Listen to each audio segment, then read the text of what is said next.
Speech is power. Speech is to persuade, to compel, to convert. With this quote, I, Vaidehi Tirak, a student of SP College, would like to open my topic, the art of speech and personality development. Speech is one of the most powerful gifts that has been given to humanity.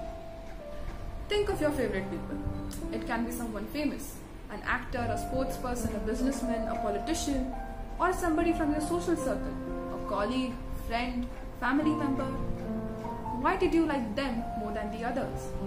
Apart from their talents, you might say, oh, they've got a great personality. My question is, how did you notice that they have got a great personality? You noticed it because of the way they speak, right? Speech brings out our personality. It helps us express ourselves easily. It helps us show our qualities. Speech is what takes us ahead in life. In today's world, we see a lot of emphasis being put on personality development. This is because a pleasing personality is appreciated and respected by all. You might have noticed a lot of advertisements and brochures coming on personality development in recent times. If you have, you might have also seen the highlight point of it being speaking or speech, and a lot of mentors are ready to talk on it. This is because the art of speech is one of the finest aids to develop one's personality. Contrary to the popular notion that speech just refers to oration or public speaking, this skill is much needed in our everyday lives too.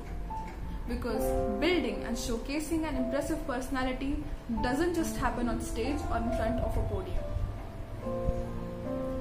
So, I take this opportunity to present in front of you a few points on how the skill of speech helps us refine our personalities. Firstly, the skill of speech helps us put forth our ideas candidly, and once we start expressing ourselves freely, we develop various facets of our persona.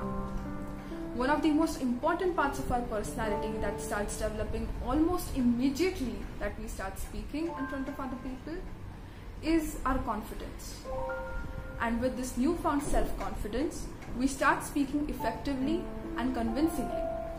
Research has shown that people who express themselves convincingly and effectively control the communication and command attention.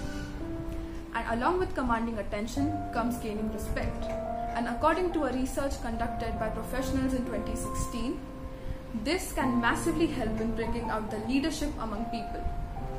Secondly, the style of your speaking has an immense impact on your personality and the way you are perceived by people. For example, speaking slowly and articulately makes you more credible, develops your analytic skills, and you come across as a person with a deep perspective to the listener. Another example of it is using humor. If you are accustomed to using humor in your speech, people are interested in you and it keeps them awake. Because I'm sure none of us want a half-dead person sitting in front of us at the end of a communication. Moving on, and lastly, there is a hidden quality which we start developing subconsciously when we learn the skill of speech. This quality is of being an active listener, because the art of speech is not just about putting forward your ideas and opinions and views on the table, it is also about encompassing the outlook of the person sitting in front of you. This also includes taking in criticism, which helps us mark our growth. And in turn, our growth gives us more opportunities, and this knack of speech is what helps us grab these opportunities. In conclusion, the art of speech not only develops our confidence and esteem, but also helps us stand out and prove that our ideas are impactful. The art of speech has been a very crucial skill for humanity for centuries, since it has helped us bring out the best in ourselves. Words can make us or break us, and knowing the rhetoric will help us create a new identity and also express ourselves more lucidly. Thank you.